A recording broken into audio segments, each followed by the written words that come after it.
Welcome to the I2 podcast. So excited for another episode. Our passion is to see the God-given influence in everyone lead to God-sized impact everywhere. Today, I'm joined by an incredible friend, a leader in our city and our community, Chris Hruska, Pastor Chris from CityLight Church. Man, so good to have you here. Hey, thanks, Josh. It's a joy to be here, be in the room. And, man, we've been friends for a while, so I consider it a great honor and joy and privilege. Sit down across from you and tell a story. So come on, man. Fun. We go back a little ways. You know, a little basketball history. And you went to school around the same time as my sister. Yep. Played at North High School. Come on. V-Up, baby. Come on, man. You were, on a team where you were the minority. Yes. What skill did you bring to the table on that team, man? Basically, Coach told me, Chris, you don't have to try to impress people. Everybody knows when you walk in the room, you are going to be the guy that shoots free throws at the end of the game and stands in the corner and tries to shoot threes. So that's defense was, believe it or not my specialty. Neither was rebounding. So I had pretty much a transferable skill at that level. Hilarious, man. Yeah, I remember you had some talented guys that you played with back in the day. Yes. And you still play a little bit today? Yeah, mostly at this point in my life with 7-year-olds in the driveway. Right. But no, a ton of fun. I still love to get in the gym and shoot around with guys. Isn't it just a great way to connect with guys? Man, that's the joy. Connect or compete, yes. Whatever you want to call it. I wasn't going to say this. I mean, we did play on a team together. Yes. We played one-on-one. You took me to school. I'm not even going to lie, man. Come on, man. So, first white guy that's ever beat me. No, I'm just kidding. Hey, man. It was fun. I love how competitive you are. That's one of the things I love about you. You talk about your family. Just give us a little picture. You got how many kids, wife? Yeah. Joy. So really to understand my heart, Josh, and yours too, is I grew up in a single-parent family. Yeah. So dad wasn't around. Mom did the grind alone. As a kid growing up, man, it was just my heart desire to be a father. Wow. And so it's like this season of life. I got 4 little kids, 7-year-old boy named Paxton who plays basketball with Josh's son, 4-year-old little girl, Lucy, 2-year-old, and a newborn baby. So we're literally in that phase where the minivan's full, it's chaotic, it's crazy, there's fishy crackers everywhere. Married to my wife, Kristen, who's just my partner in everything, in ministry and business, just a friend. So we our life is full, crazy, chaotic, but just loving this season, man. Loving this season. Come on, there's always something going on when you got young kids at home and all that you're engaged in. Absolutely. I love your story, love the journey that God has had you on for a while. Yeah, you talked man. a little bit about your history and growing up without a family, the way that you envisioned a family looking like. And I love following you on Instagram. Yeah. Because you are a great dad, Thanks, man. I just want to say that, like, you spend quality time with your kids. You're always playing. You're always doing something. Yeah. If you're not following Chris, go on the gram and follow him.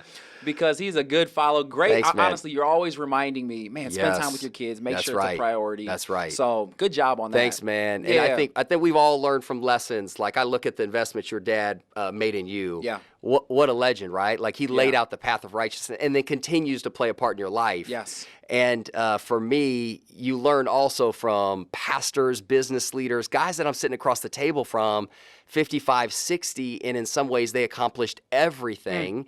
And they realize, Chris, I just can't get those years back with my kids. Right. And so they're in the back half, have maybe done some things, but maybe missed an opportunity there. So, man, I think, if you're listening to this and maybe you're insecure about how much you've accomplished externally, how productive you've been in 2019 or wherever you listen to this, man, just really take inventory that you're playing the long game when you build those deep relationships with kids. And so it's not immediate. It's not going to go viral. You're not dropping a gospel bomb or getting a promotion. But really, that could be the thing that is the most multiplicative part of your leadership is investing in them and sending them out. So tremendous. If you're laboring in that way, keep doing it. Keep doing it, man. Well, I think you use the word relationship. And when I think about your story, relationship has been a huge part of your journey. And you're one of the guys that I see that you're so intentional about building community and relationships. Yeah, man. We mentioned it earlier, but our passion really is we believe everybody has influence from God, for God, and that influence allows us to have an impact in the world and community that He calls us to. Come on. And I love the beginning of your story because you didn't have that built into your immediate family. We would hope everybody does, but a lot of people don't. Yes.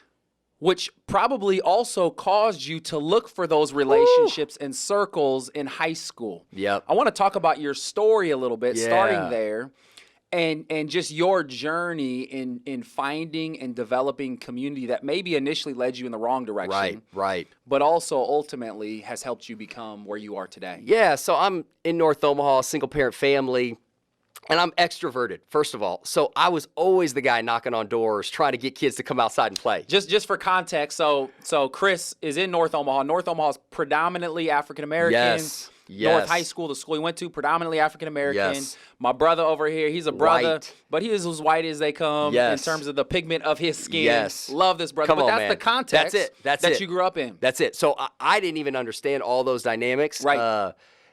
So I grew up in that context, and I'm knocking on doors and African-American families and say, hey, can the kids come out and play? Can we go play basketball? And so I was always kind of the people gatherer. And, people will talk about inner city cultures, and oftentimes they rush to what's wrong with it. And I feel like they missed learning from it. Wow. So one of the things that I've learned that was the strength of the community is whatever someone had, it was to be shared. That's right. And so when I was going through a hard time before our heat got shut off, somebody would invite us in, and we would be in their house. If we had food, it was there to share. And if I had a basketball, we played with it. If they had a basketball hoop in the backyard, it was let's go. So whatever it was, there was a season of hospitality that was extended in the inner city that might have been built out of necessity. Yes. But it was a cultural norm. Wow. And it was awesome and beautiful. And I didn't have anything to offer. Wow. I was just a needy kid knocking on people's doors and accepted. And so, obviously, in sports in North Omaha, you run into a lot of people with similar stories. Right. And you connect through your passions and your pains.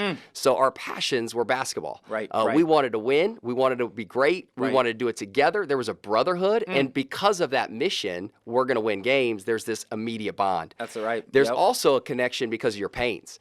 And almost every guy in that room that I played on a team, I was the one white dude on the team, North Omaha Bears, shout out, traveled.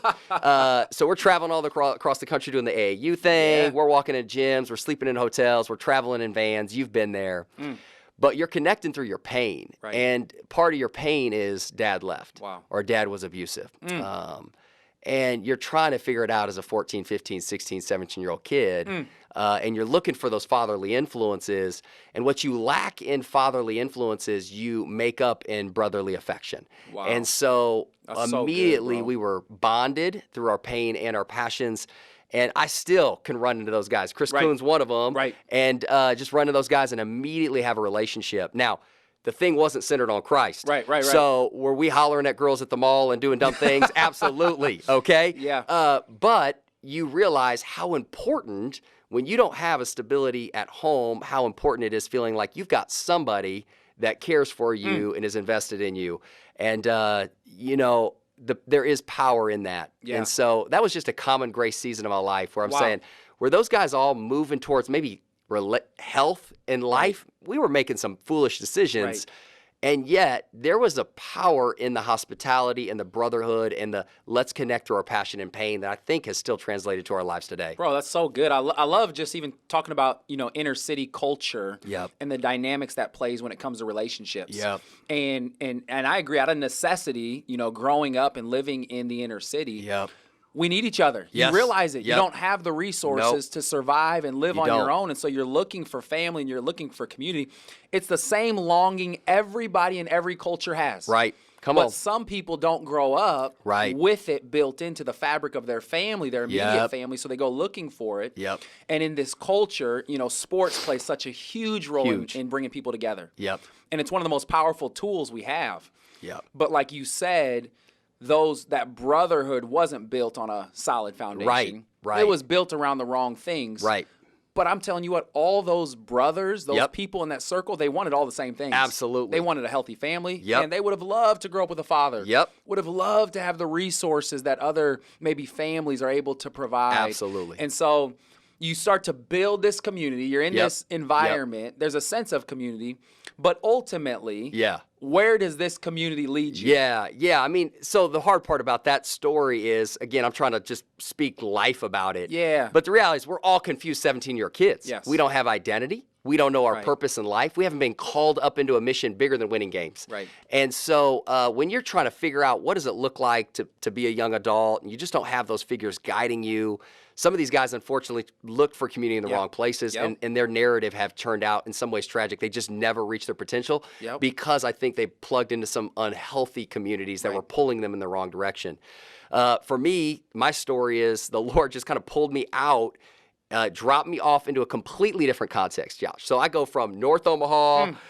We're listening to 90s rap music. Yeah. We're all in. I'm walking with swagger and all that, okay? I wanted to embarrass anybody on the dance floor at Omaha North. I don't care if I'm white or whatever. I'm going, all right? Then you go to Wayne State, and it's barn dance time, all right? So it's a different kind of dance up there. Wayne is a small school, 3,000 people in northeast Nebraska, primarily a white agricultural, kind of connects with people from the rural area. So I go up there and really found a group of kids, and I'll never forget. This is kind of, again, I met a guy on my freshman tour named Ryan Johnston, and he said this at the end of the tour where they're giving you a kind of a tour around campus. He said, college for me has been a time where I met a group of people who love me unconditionally. Wow. They don't love me because the girl that I date. They don't like me because the sport that I play. They care about me for who I am. Additionally, I found a God that loves me in the same unconditional way. And if you want to know about those kind of relationships, a relationship with a community that will love you, not based on what you have to offer, but based on who you are and how messy you are, and a God that will love you in all seasons like that, I want to talk to you. And man, it just hit me because I felt like so many of my relationships on the surface, and if you're listening to this, really evaluate your relationships. How many of your relationships are really built on surface level commonalities or what you have to offer them, like sports, like, or I'm going to help you get somewhere, or I'm kind of the funny guy, and so I add life to the party, or whatever that is, or or I'm the pretty girl, so somebody wants me there. Whatever that is, I had not seen that kind of relationship. So I was immediately drawn into this group of Christians that on campus they had joy, but they weren't drunk. Wow. There was permission to be messy. Like when people started confessing the broken parts of their story and their hurt, there was part of that where I would share that in high school and people would just go, I just kind of want funny Chris. Right. Not like messy, I got some father wounds Chris, you know? And so that was powerful when people run towards you, not run away from you when you get messy. Right. And there was this unconditional love of I'm showing up with nothing to offer. I don't know the Bible. I don't know verses. I can't contribute financially. I'm just a dude saying, hey, man, I got some questions. And they're saying, man, wherever you're at, I want to be a part of the story in your life.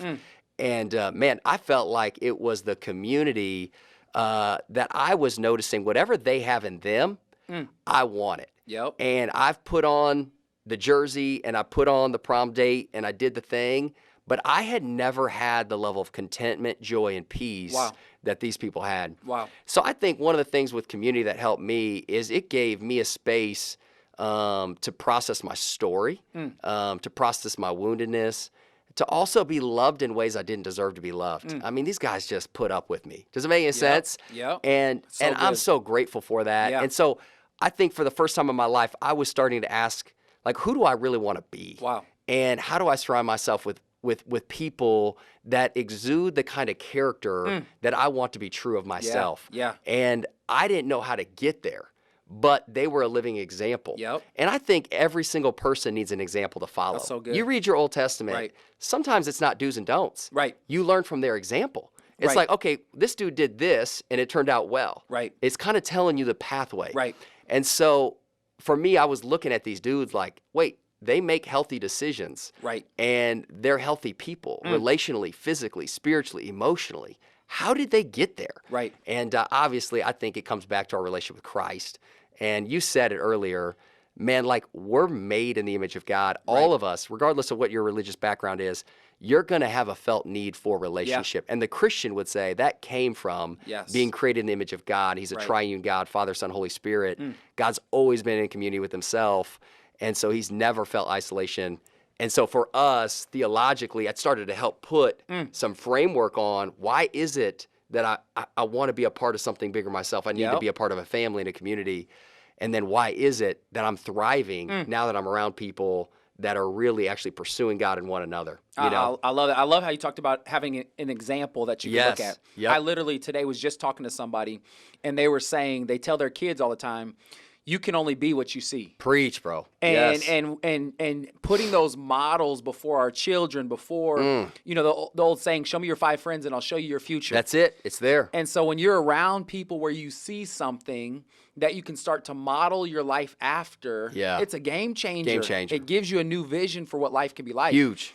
Part of really understanding the influence God's given us is being around people who are doing and being the type of people that we feel and know we're called to be. Yep. And surrounding ourselves with those people. I want to just go back a second to when you were in high school. Yep.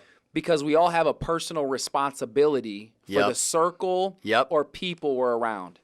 And so not looking at, the people in your circle, but by virtue of being in that circle, what did your life look like? Yeah. What were the decisions that you were making? What journey were you following? Who were you trying to become? I would say one of the worst, you got to evaluate, number one, what invitations are you giving and what invitations are you accepting? And so much of your life is going to be predicated on those two things. Yeah.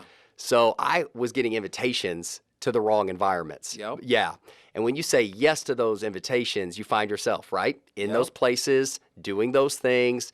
They're self-destructive, and then what happens is guilt, shame, condemnation. It starts to produce a cycle of shame. Who am I? Why did I do that? Right. But you don't know how to get out of it. Right. And so I would say that's where those invitations were leading. The community was not calling me up. Right. But I so desperately wanted to be accepted that you say yes to an invitation that you know is not going to give you life. Right.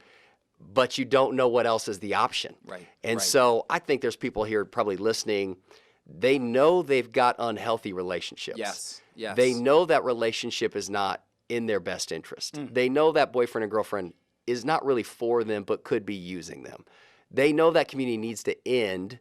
They need to say no to some invitations so they can say yes to the better yes. Right. And as painful as it is, we all have to go through that transition of just evaluating, is this a good, healthy kind of community that's calling me up, that's calling me to be better, that's helping me reach my God-given potential? Or are these folks also wounded and hurting and trying to numb some things and possibly medicating with some things and actually leading me into bondage, not freedom? Yep. So good. I mean, I think, could it be that whoever's listening, your current state is actually a picture of your current circle? Right.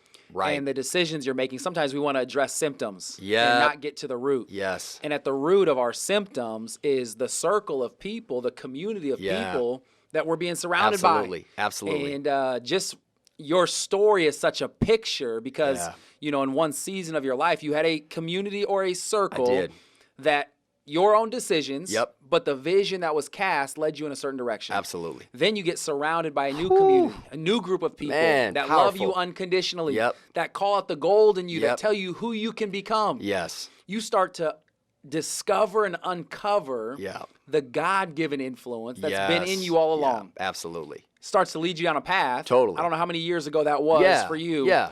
But today, you're a leader, co-leading a movement of churches in our city, around the country.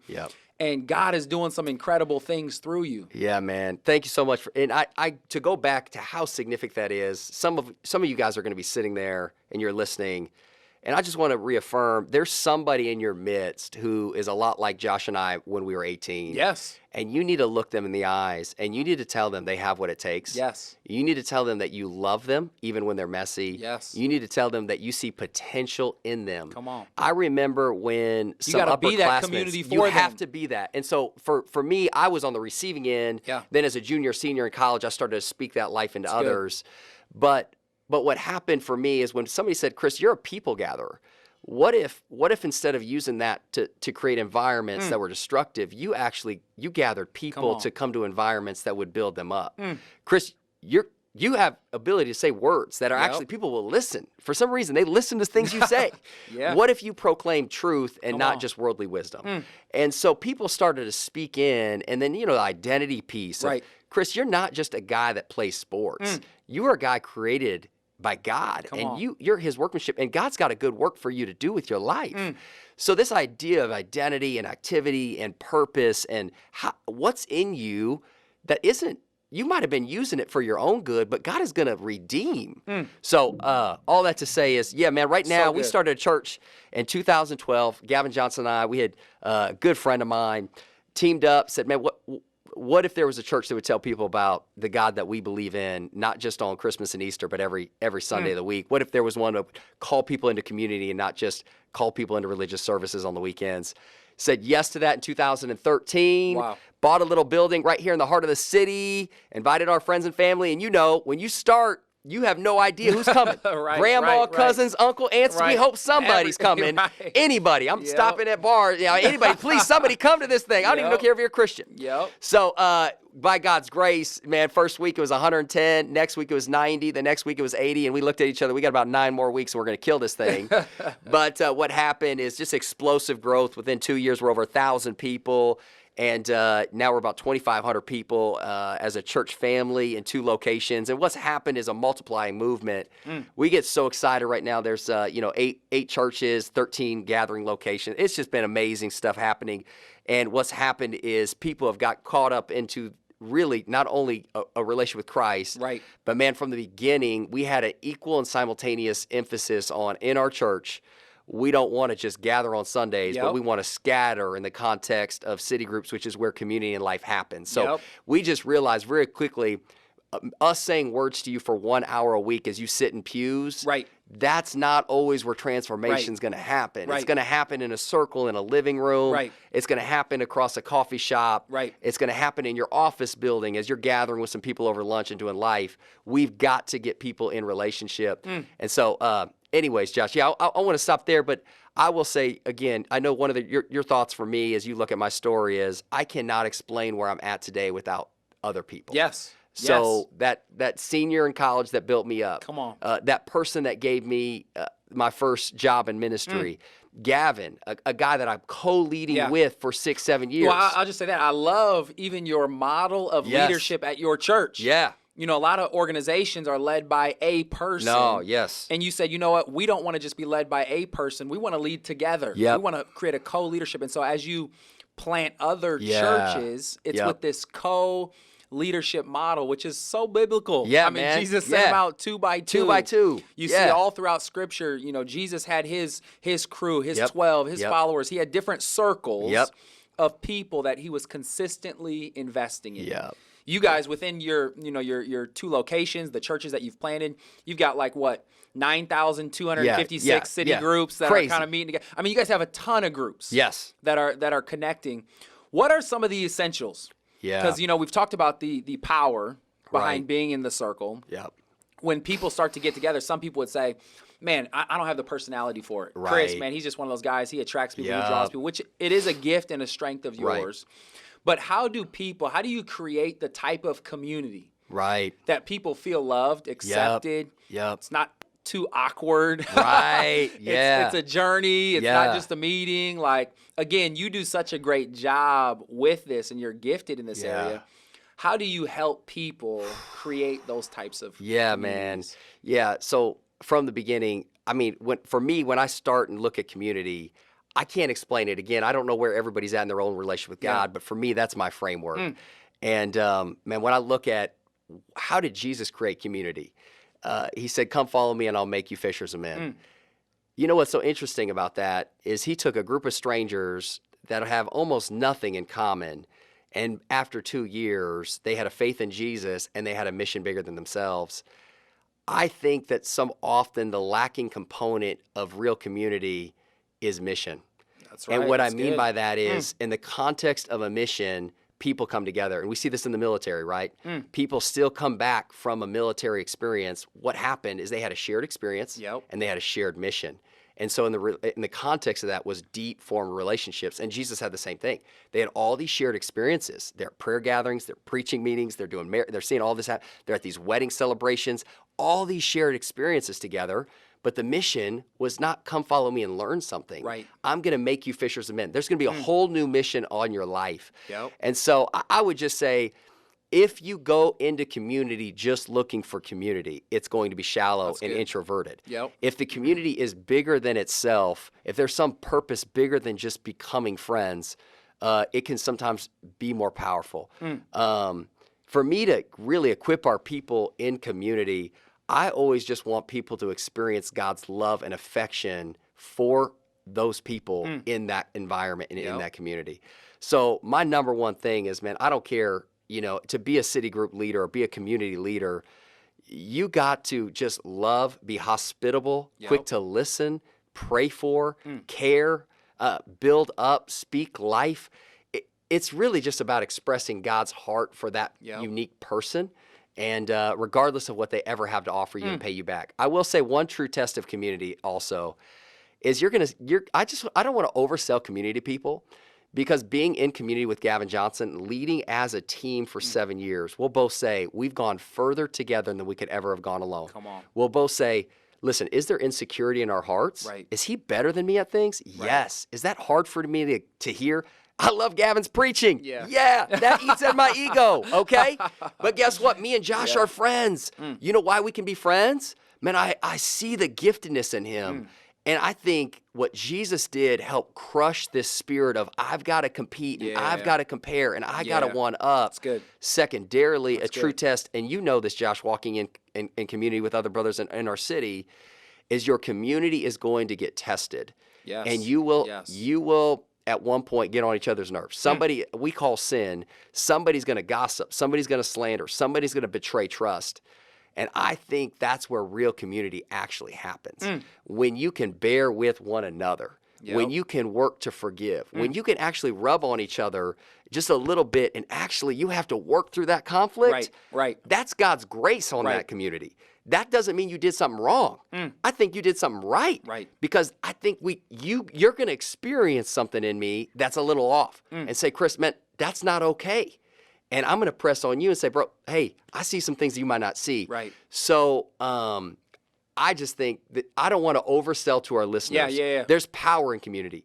Yeah. There's a need for community. Yeah. You are built for community, and you are going to be limited by your lack of community. There's somebody out there that is where you need to be, and you need to ask to get next to them so you can get to that next level. Yeah. There's somebody below you that you need to call up. Yes. Those are core relationships. Yes. But do not be surprised when your community gets messy. Yeah. Because you will not sustain relationship with people if you don't have a posture of humility. That's good. You've got to have it. And in a culture where commitment, we don't right. love commitment.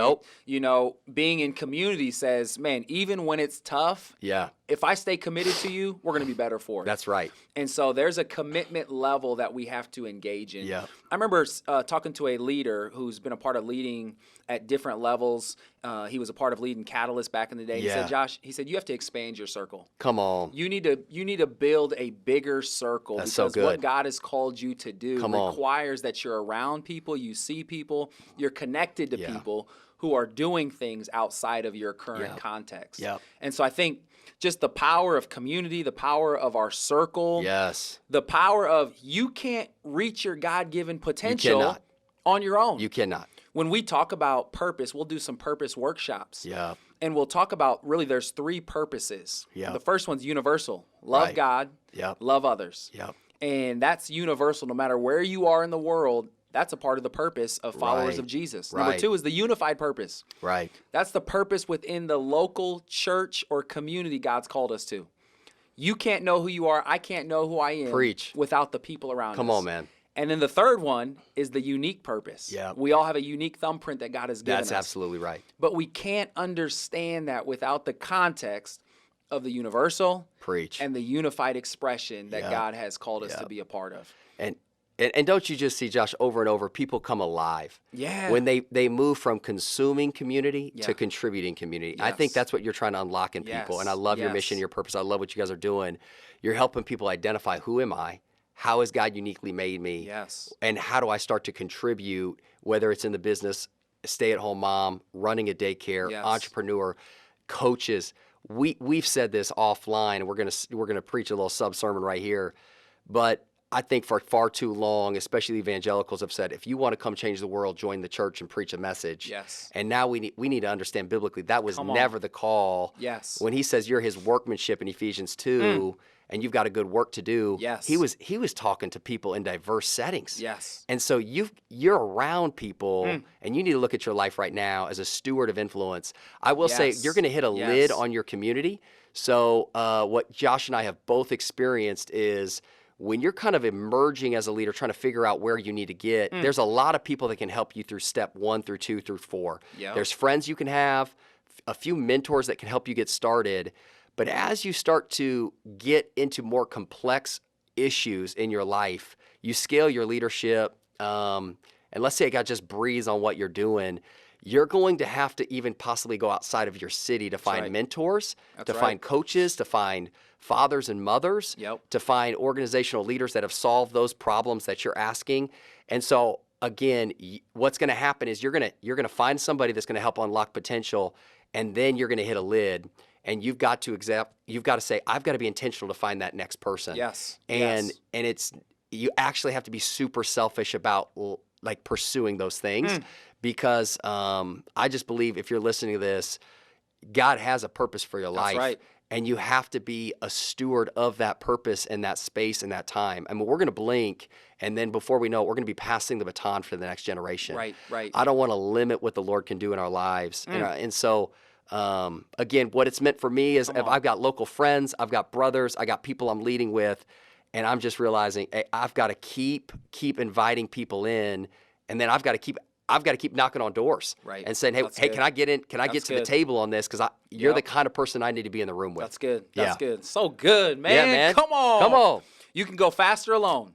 Yep. But we can go farther together. That's right. And the way you live community, the way you model it, the way you talk about it, I mean, it oozes out of you because it's what you do. Yeah. And it's such a picture of how we really steward and understand the influence that God has given us. And I love what you said. Knock on doors. Yeah, man. Don't just wait to be invited to the table. Yep. We are a part of making decisions that help surround us with the right people that help get us to the vision that God has for each of our lives. So be intentional, be committed. When the going gets tough, just know that you're leaning into something. That stretching, that tension is a part of the growth for all of us. We're only as strong as the circle of people that we're surrounded by. Chris, this has been so good, man. I believe that as people are listening, they're going to be encouraged that if they're really going to live out their God-given potential and understand their influence and use it to impact their world, they've got to be connected to the right community and circle of people. Come on. Thanks so much, bro, for being a part. Thanks for sharing. My joy. We say it all the time. We don't believe that you're called to do everything. But God has gifted you and called you to do something. Preach. Find out where the influence is God's given you and use it to impact the world around you. Love you, bro. Hey, one question. If people want to follow you, stay connected to you, what's the best way to Man, I mean, the story's out there. Facebook, Instagram, I'm on all that stuff, Twitter. But, man, if anything's helpful, steal it, take it, and claim it as your own. Come on, man. We'll be doing that. All right. Love you, bro. Thank you so much. All right, man. Appreciate you. Thanks, brother. Appreciate you.